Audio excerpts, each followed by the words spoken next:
मंत्र पर चल रहा है, वन रैंक वन पेंशन को लेकर के देश के हमारे भूतपूर्व सैनिक लगातार लगभग 60 दिनों से धरने पर बैठे हैं। और मैं जो आपको दिखाने जा रहा हूं, ये सीने पर आप देख रहे होंगे, यहाँ पर मेडल झूलता हुआ, ये कतारें लगी हुई है मेडलों की।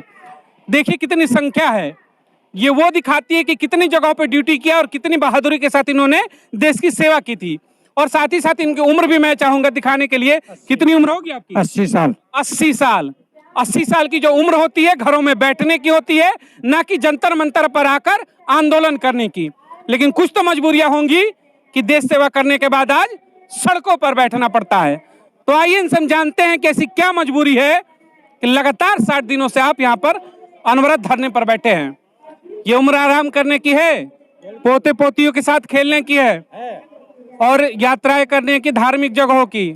कड़ी धूप में क्यों बैठे हैं यहाँ पर? आखिर क्या चाहिए आपको? ठीक, पोते पोती से ज्यादा, पोते और पोती से ज्यादा हमें देश की चिंता है, देश की जनता की चिंता है। पोते और पोती को छोड़ के हम बॉर्डर पे गए थे, पोते और पोती को छोड़ करके शादियों को छोड़ा था हमने, वहाँ पे लहू में अपना खून बहा, तिरंगे में लपट के आए। लेकिन जब देखा जो हमको हक मिलना था तो वहाँ हमारे साथ कुछ और हो गया। देश के लिए लड़े हम, आज भी लड़ रहे हैं, मलाई कोई और खा गया। मैं क्लियर बता देना चाहता हूँ इस मंच से, शायद फौजियों के बारे में नहीं पता, हमको शपथ दिलाई जाती है सैनिकों को कि देश के लिए चाहे जहाज से जाना पड़े, समुद्र से जाना पड़े, दिन में जाना पड़े, रात में जाना पड़े, गोली खाना पड़े, खाओगे, ऊपर के हुक्म को मानोगे। हमने गोलियां खाई, ऊपर के हुक्म को माना।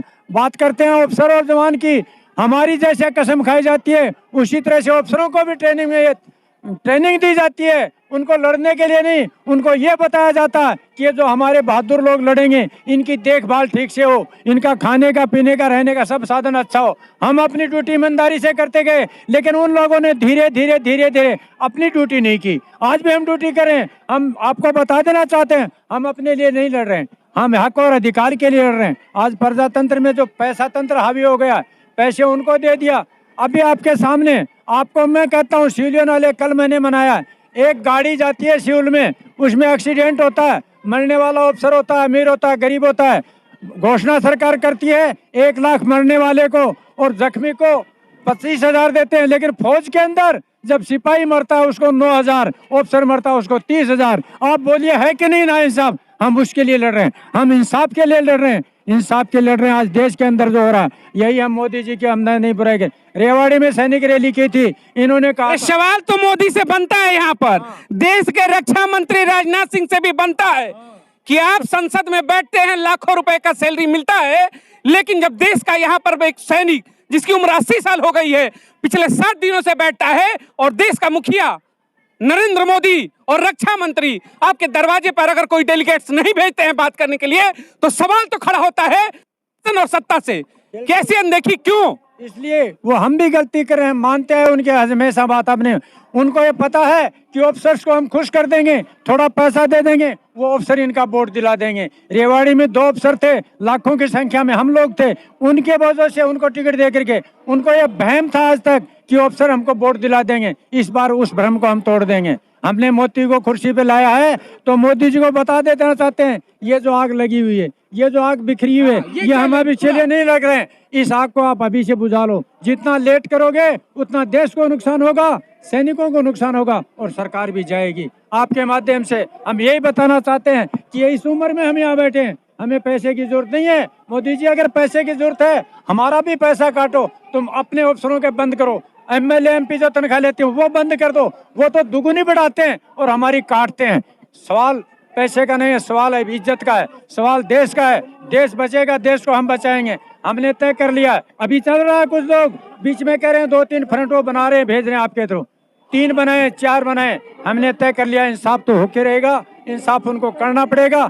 जितना देर करेंगे उतना ही नुकसान होगा। आप लोगों का बहुत बहुत धन्यवाद है कि आपने हकीकत सच्चा हमका, इसलिए हम धन्यवाद कर रहे हैं कि जो हमारी आवाज है हम जनता तक जा रही है और धीरे धीरे जनता को भी ये समझने लग गया है। पहले आपने एक बहुत बढ़िया बात कहा कि हमारी लड़ाई पैसे को लेकर नहीं है, हमें पैसा नहीं चाहिए, पैसा लेना है तो सत्ता शासन हमसे पैसा ले ले।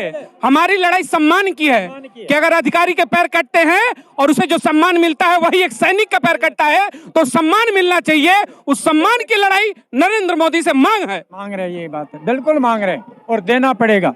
आप पूछते हो धरना, धरना हम में से हो सकता है आपके मीडिया के थ्रू से या दूसरे से, इधर भी किसी को दबा करके जो हम बना रहे हैं उनको दबा के वो हटा लें, लेकिन लास्ट पंक्ति में जो हमारा व्यक्ति बैठा, हमने तय कर लिया है कि आंदोलन को हटाएंगे नहीं। मेरे को खरीद लेंगे या डरा देंगे कि मैं चला जाऊंगा, मेरा भाई दूसरा आएगा, उसको डरा देंगे, तीसरा आ जाएगा। हमने तय किया। सैनिक को कौन डराएगा? ऐसा कौन देश में पैदा होगा कि सेना के जवान को डरा दे? हो सकता है, लेकिन हमने ये इसलिए कह रहे हैं कि इस वहम में नहीं रहे कि हम जो इनको लीडर बनाया है इनको कुछ दे लेके डरा के खरीद लेंगे। तो ये याद रखना, पीछे जितने भी सैनिक खड़े हैं वो तैयार हो जाएंगे। लड़ाई तो लड़ी जाएगी, लड़ाई पैसे के लिए नहीं, देश के लिए लड़ाई, मान और सम्मान की है ये लड़ी। बहुत दिनों हम लोग अफसर के नीचे कार्य किया, सैनिकों ने भेदभाव हुआ, अब नहीं होगा। अफसर को आदेश है, हम सैनिकों का आदेश है लड़ने का और हुक्म मानने का। अफसरों का आदेश है हमारा वेलफेयर देखने का। जैसे घर में घरेवाली रोटियों पे, उनका काम ये नहीं है लड़ना नहीं, उनका काम है हमारा वेलफेयर देखने का, लेकिन वो तो हमारा ही वेलफेयर खा रहे हैं। वो अपना सवाल आपसे है, मान लीजिए लंबी लड़ाई होगी, 60 दिन बहुत समय होता है, इतना कम समय भी नहीं होता, एक एक दिन महत्व रखता है लड़ाइयों का। यहाँ पर एक एक दिन का परमिशन लेना पड़ता है, इतनी तपती धूप में, तपती ठंड में। आप लोगों ने 22 फरवरी को शुरू किया था, हम लोगों ने उस दिन पे रिपोर्टिंग की थी। आखिर बगल में है, यहाँ पे से चंद कदमों की दूरी पर संसद भवन है, जहाँ देश की पूरी सत्ता शासन बैठती है, हमारे और आपके टैक्स के पैसे से जो संसद चलता है। तो आखिर अब तक कोई भी अधिकारी वार्ता करने क्यों नहीं आ रहा है? क्या आपके ही अधिकारियों का कहीं ना कहीं दबाव है सेना के कि मत जाओ उनके दरवाजे पर? बिल्कुल, दोनों तरफ से, हमारे अधिकारियों से फिर सरकार से भी। वो देख रहे हैं, हमारे अधिकारी कह रहे हैं चले जाएंगे, उनका सोच गलत है, चले नहीं जाएंगे, उनको ज्यादा हम नहीं जाएंगे। उनका सो बात इसीलिए नहीं कर रहे हैं, एक तो वो बात करेंगे क्या, बात का आप ही लोग जवाब दो ना, बात का जवाब ही नहीं देंगे।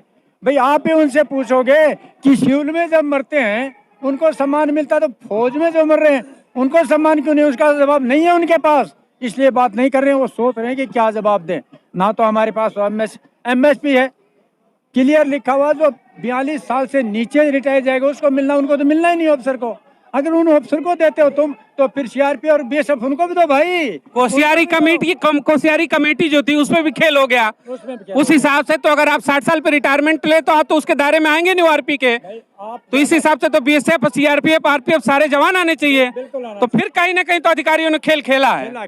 खेल इसमें आपको मैं बताऊं, आपकी बहुत अच्छी, आप जो मदद कर रहे हैं इस चीज को, कि बिल्कुल पूरी तरह से खेल खेल रहे हैं। आप जो आवाज पहुंचा रहे हैं, बहुत अच्छी आवाज पहुंचा रहे हैं, पूरा का पूरा वो खेल खेल रहे हैं। और मैं बता देना चाहता हूं, चाहे मुझे कल ही उग्रवादी घोषित कर देना, जैसे बठिंडा में मामला हुआ है, मेरे नहीं किसी, तो हमारे देश के हैं वो 4 जवान जो मरे, बच्चे हैं 20 साल की उम्र के कम हैं। आपको क्लियर नहीं हो रहा क्या? भाई जवानी क्यों मरे? राइफल वहां मिली, वहां मिल गई, उसके पीछे शक ही नहीं, विश्वास है कि वो जवान गलत काम करने से इनकार हो गए हैं, मुझे जहां शक है। इसलिए उन्होंने, अब वो भी समझते हैं कि हम तो तानाशाह हैं, उन्होंने वो काम बड़ी खेल से खेला है। लेकिन आप लोग जैसे कोई भी होगा, मैं आप लोगों पे विश्वास करता हूँ, देश के जागरूक लोगों से वो बाहर आएगी चीज, वो बाहर आएगी। पे सैनिकों की हत्या तक कर दी जा रही है, अगर गलत कार्य नहीं कर रहा है तो, मना कर रहा है तो हो रहा है। देखिए 4 दिन तक क्यों नहीं उसकी बॉडी दी भाई? बाकी के साथ गार्ड जाती है, एम्बुलेंस में बंद करके क्यों भेजा? वहाँ पे मुझे शक है, जो मैं बोल रहा हूँ मेरा पर्सनल विचार है, कि वहाँ पे उन्होंने 2 दिन बंद इसलिए किया, पूरी यूनिट को बंद कर लिया अफसरों ने, कोई बाहर का ना है कोई। और वहाँ जो मेरे जैसे नौकरी करने वाले थे उनको, भैया मत बोलना हमारी बेइज्जती हो जाएगी, तुमको कुछ दे देंगे घर। वहाँ उस मामले को छुपाने क्यों टाइम लग रहा है? अरे मर्डर के पीछे राइफल, वहाँ मर्डर हुआ हो तो क्यों टाइम लगा रहे हैं? इसीलिए कि अपनी बदमाशी को छुपाने के लिए वो लेट कर रहे हैं। और आप एक आखिरी संदेश आप दे दीजिए देश के मुखिया को, कि आखिर वो अगर आपके दरवाजे पर नहीं आते हैं तो इसका दुष्परिणाम क्या होगा, उनको इसके एवज में क्या भुगतना पड़ेगा 2024 के इलेक्शन? मोदी जी को आपके थ्रू से मैं बहुत साफ बात बता देना चाहता हूँ। मोदी जी, हम रिवाड़ी में आए थे, हमें दुख हो रहा है। हम लोगों ने, जो मोदी ने कहा था कि सीमा में सैनिकों में कहीं कमी नहीं है, कमी दिल्ली में, तो हमें लगा शायद वही है, तो दिल्ली में इनको भेजे। मोदी जी, हमने आपको दिल्ली में भेजा था, फिर देखा दिल्ली के ट्रीटमेंट का समय आ गया है, लेकिन उससे ज्यादा हो गया है। अब भी हम मोदी जी को बताना चाहते हैं, लेट मत करो, जल्दी से मामला सलटा लो, देश का फायदा होगा, मोदी का फायदा होगा और हमारा फायदा। जितना सैनिकों ने 2014 में एक बार दिल्ली का ऑपरेशन किया था, मोदी बैठे। अगर अभी मांग नहीं पूरी होती है तो एक ऑपरेशन और होगा। वो कुछ कहते हैं कि मोदी जी ने, हम सैनिक ही लेके आ गए, इतने सैनिक इकट्ठा हुआ, हर सैनिक के पास वोट है और सबने वोट दिला दिया, इसीलिए वो सैनिक थे। हम तो बात मान लिया कि शायद कुछ करेंगे। मोदी जी ने कहा था उस टाइम में 2-3 सर कटे थे, बोला हमारे सैनिकों के सर कटते हैं, सर कटते हैं, उसका कमी ना सेना में है ना सीमा में है, दिल्ली में है। हम आएंगे तो एक के बदले 10 लाएंगे। क्या हुआ पुलवामा में, कितने लाए? क्या हुआ चाइना में? सारे ड्रामा थे, ये सब ड्रामा है। हम अब कह रहे हैं आप लोग से, मीडिया वालों से, भाई गए खोल दीजिए पोल, फौज के ऊपर राजनीति की। मलिक ने आरोप भी लगा दिया जो पूर्व सही सही कहा है, सही ने कराया। बिल्कुल। सत्यपाल मलिक ने क्या कहा, कश्मीर वाला मामला नहीं पता क्या? भाई हमारे कश्मीरी पंडित, मैं धर्म पे, कश्मीर में कश्मीरी पंडित तो हमारे ही हैं, पंडित है ना। आज उनके साथ क्या हो रहा है, क्या हो रहा है, पहले से खराब है कि नहीं? इसका बेस सबूत की क्या हो रहा है आज उनके साथ? वो पंडित जो बेचारे किसी तरह से पड़े थे, आज तो उनके घर ही नहीं है, निकाल दिया, फेंक दिया। तो कैसा अच्छा किया भाई? वो कहते हम तो हिंदू की तो रक्षा करते हैं, तो वो कश्मीर में देख लो ना कौन सी रक्षा हो रही है, आप देख रहे हैं ना। तो कुछ नहीं है, सिर्फ आपके कुछ पूर्व जनरल साहब हैं, 14 में उन्होंने अगुवाई किया था। मैं चाहूंगा कि उनके ऊपर कुछ जरा अगर बात रखना चाहते हो क्या? वीके सिंह साहब, सतबीर साहब के, सतबीर साहब, वीके सिंह साहब, ये जितने भी साहब थे ना, कुछ लोग, ये लोग अपना फायदा उठा गए। कुछ उन्होंने किया, कुछ बाद में हुआ तो फायदा हुआ। वो सारे एक हैं। देखो जितना छोटा आदमी होता है ना, वो ज्यादा लालच नहीं करता, बड़ा आदमी होता है ज्यादा। तो ऑफिसर्स को, हमारे जवान बेटियों को ज्यादा लालच नहीं होता है। लड़ाई में अभी तक सतबीर साहब सहयोग करने क्यों नहीं? मन साझा करना चाहिए, आप उनके परिवार के हिस्सा हो, अंग हो। अब बात बताता हूँ मैं। सतबीर साहब को ऑफिसरों को ट्रेनिंग हम देते हैं। सतबीर साहब मैट्रिक है, मैं भी मैट्रिक हूँ, वो ऑफिसर में भर्ती हो गया, मैं उसमें हो। ज्यादा क्वालिफिकेशन नहीं होता उनका, खास करके जैसे डॉक्टर इंजीनियर को छोड़ के जो टेक्निकल डॉक्टर होते हैं वो ज्यादा। अब उनको ट्रेनिंग हम, कौन देता है अफसरों को ट्रेनिंग? लड़ने की जवान देते हैं। अब उनको ये पता चल गया कि अगर हम चले गए, वही नहीं, सारे अफसर चुप गए, हम चले गए तो मुश्किल हो जाएगा। वही नहीं, सरकार भी सरकार, मैं बता रहा हूँ, सरकार उनको कह रही है कि भाई इनको मनाओ, तुम्हारी तनख्वाह बढ़ाई थी नहीं, इनको मनाओ तुम। वो भी उनको चाहते, नहीं मना पा रहे। क्यों नहीं मना पा रहे? मनाने की उसके बस की बात नहीं रही है। अफसर भी गए, सरकार भी एक खेल खेला था वोट का। मैं तो कहता हूँ ऊपर वाले का जो करता है ठीक करता है। ये हमको क्या है, ये मोदी का। मेरे प्यारे फौजी भाइयों, इसी चार्ट में भी देखना, ये ऑफिसर्स का है। इसमें आकर उनको हर साल उनका बेसिक बढ़ोतरी हो रहा है, हर साल में बढ़ोतरी दिया हुआ है। OROP2 का चार्ट है, ये ऑफिसर्स का है, उनको हर साल बढ़ रहा है। ये अपना सिपाही और नायक का देखो, इसमें क्या बढ़ रहा है? सिपाही का तो 3 ही बेसिक है, 15 साल से लेकर 24 साल तक 3 ही बेसिक है। नायक का तो 6 बेसिक है। कोई बढ़ोतरी नहीं हुआ ना इसमें, उनका हर साल बढ़ रहा है। अपना तो 15 से लेकर 24 साल तक 3 ही बेसिक है। इसी में देखना हवलदार सर का है, जो OROP2 का बेसिक है, 4 ही बेसिक है। इसमें 15 साल से 19 साल तक एक ही बेसिक दे दिया, इसमें कोई डिफरेंस नहीं है। 15 से लेकर 19 तक एक ही बेसिक है हवलदार सर का। और JCOs को तो दिया ही नहीं है, JCOs को तो माइनस में चले किया, जो पहले मिल रहा था उसी से कम कर दिया। चार्ट में देखने से, चार्ट में देखकर ही ये बनाया हुआ है। जो हवलदार सर लोग है, इनका 4 ही बेसिक है, सिपाही का 3 है, नायक का 6 बेसिक है। कोई भी इसमें ज़्यादा नहीं है। मैं सही लिखा हुआ हूँ, आप लोग देख लेना।